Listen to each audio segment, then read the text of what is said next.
क्या आप कभी सोचते हैं कि जीवन में सच्चा सुख क्या है? क्या आप कभी सोचते हैं कि मृत्यु से कैसे निडर होकर जीना चाहिए? आज मैं आपको एक ऐसी कहानी सुनाने जा रहा हूँ जो आपको इन प्रश्नों का उत्तर देगी।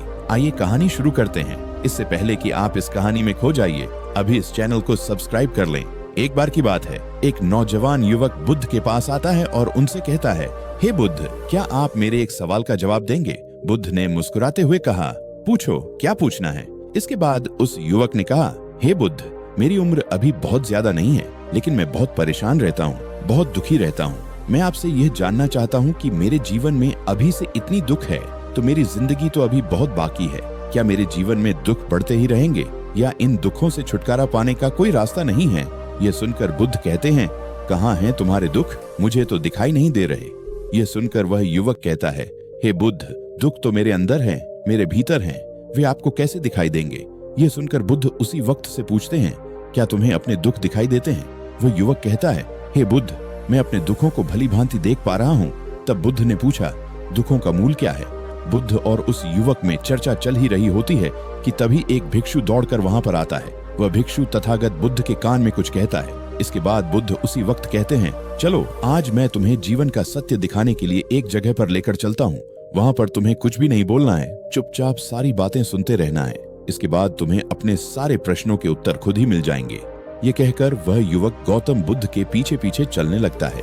कुछ दूर मिलने के बाद गौतम बुद्ध एक घर में प्रवेश करते हैं। घर में प्रवेश करने के बाद वह युवक और तथागत बुद्ध देखते हैं कि वहां पर बहुत सारे लोग खड़े हैं और बीच में चारपाई पर एक वृद्ध आदमी लेटा हुआ है। बुद्ध को देखते ही सभी लोगों ने उनके लिए रास्ता बनाया और बुद्ध उस आदमी के पास उसी की चारपाई पर जाकर बैठ जाते हैं। वह युवक भी पास में ही बैठ जाता है। इसके बाद वृद्ध आदमी जो चारपाई पर लेटा हुआ था कहना शुरू करता है, हे बुद्ध, मैं नहीं जानता कि मेरे जीवन में कितनी सांसें और बची हैं। पता नहीं किस वक्त मुझे भगवान के घर से बुलावा आ जाए। मैं मरने से पहले अपने कुछ सवालों के जवाब आपसे जानना चाहता हूँ। मुझे पता है कि उन सवालों के जवाब आप ही मुझे दे सकते हैं, इसीलिए मैंने आपको यहाँ पर बुलाया है। इसके बाद उस वृद्ध आदमी ने कहना शुरू किया, हे बुद्ध, अपने आखिरी वक्त में मुझे अपने बचपन के दिन बहुत याद आ रहे हैं। मैं अपने बचपन के दिनों को याद करता हूँ और सोचता हूँ कि वह भी क्या दिन थे। ना कुछ पाने की फिक्र, ना कुछ खोने का गम। बचपन के उन दिनों को याद करके मेरी आंखों में आंसू आ जाते हैं। मुझे लगता है कि कितनी आजादी थी उस समय। मेरा मन कितना खुला हुआ था।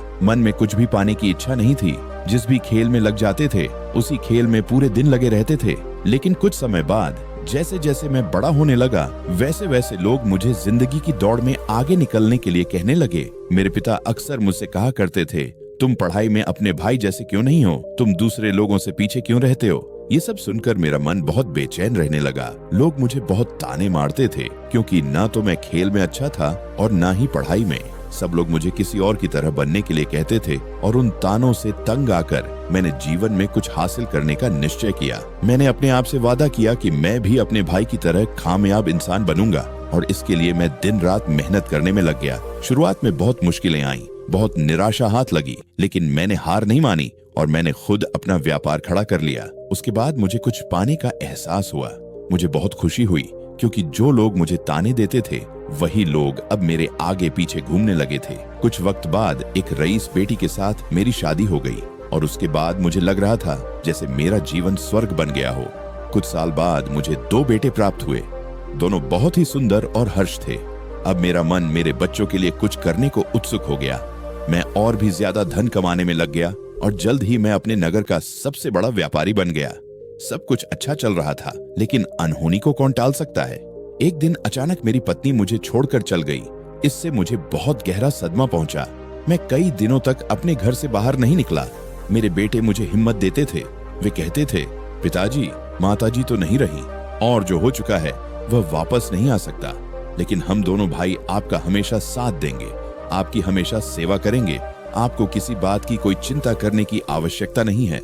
धीरे धीरे मैंने भी अपने मन को समझा लिया कि अब मुझे अपनी प्रिय पत्नी के बिना ही जीना पड़ेगा। इसीलिए मैंने अपना मन अपने बेटों के साथ जोड़ लिया। उनकी खुशी में ही मुझे खुशी होती थी, उनके दुख में ही मुझे दुख होता था। इसके बाद मैंने कहा, हे बुद्ध, जीवन चक्र में अक्सर मुझे महसूस होता था कि आखिर जीवन क्या है? जीवन को उसकी गहराइयों में कैसे जाना जाए? ये कैसे जाना जाए कि मैं कौन हूँ और मैं इस दुनिया में क्या करने के लिए आया हूँ? ऐसे तमाम सवाल मेरे मन में उठते रहते थे। और मुझे आपके बारे में भी पता चला कि बुद्ध ऐसी ध्यान की प्रणालियां बताते हैं जिससे जीवन का मतलब समझा जा सकता है। लेकिन मैं हमेशा सोचता रहता था कि पहले मैं अपने जीवन से दुखों और परेशानियों को दूर कर दूं।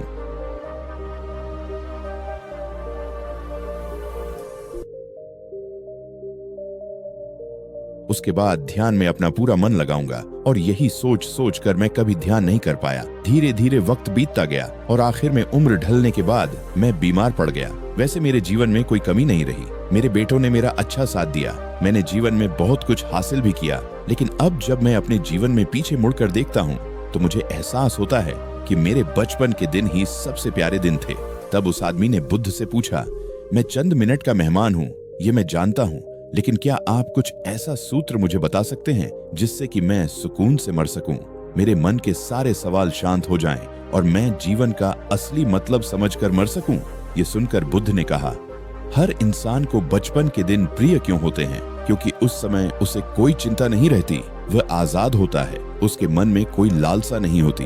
लेकिन जैसे जैसे इंसान की आयु बढ़ती है वैसे वैसे उसकी इच्छाएं, उसकी कामनाएं दिन ब दिन बढ़ती जाती हैं, और इसीलिए इंसान या तो भविष्य की तैयारी में लगा रहता है या फिर अतीत के बारे में सोचता रहता है, और वह वर्तमान में जीना भूल जाता है। जबकि एक छोटे बच्चे के लिए न कोई भविष्य होता है न कोई अतीत, उसके लिए सिर्फ वर्तमान होता है, और इसीलिए वह वर्तमान में पूरा आनंदित होकर रहता है। तुमने अपना पूरा जीवन अपनी कामयाबी, अपने बेटों, अपनी पत्नी और अपने भविष्य की योजनाओं में बिता दिया। तुम हमेशा यही सोचते रहे कि पहले जीवन को व्यवस्थित कर लूं, फिर सत्य की खोज करूंगा, फिर ध्यान करूंगा। लेकिन हम यह भूल जाते हैं कि कल कभी नहीं आता।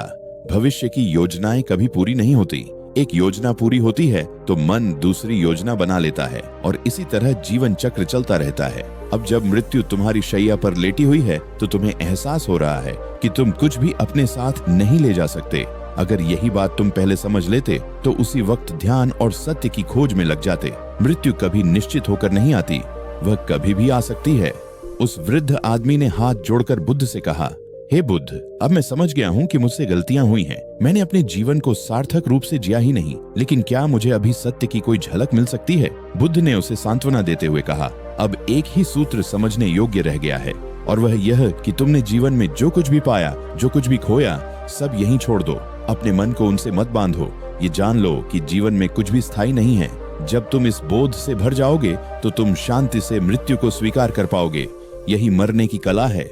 इसके बाद वह वृद्ध आदमी मुस्कुराया और शांत भाव से मृत्यु को प्राप्त हो गया। बुद्ध ने युवक से पूछा, क्या तुम्हें अपने सवालों के जवाब मिले? युवक ने कहा, हाँ बुद्ध, अब मैं समझ गया हूँ कि जीवन में कुछ भी पाने जैसा नहीं है। सुख हो या दुख, सब यहीं रह जाता है। लेकिन अब मुझे एक प्रश्न और है, ध्यान कैसे किया जाए? बुद्ध ने कहा, ध्यान का अर्थ है वर्तमान में होना, सांसों पर ध्यान देना, चलते फिरते, उठते बैठते, बस अपनी सांसों के साक्षी बन जाना। तो दोस्तों, कैसी लगी आपको ये कहानी? कमेंट में जरूर बताइए, और चैनल को सब्सक्राइब करना मत भूलिए।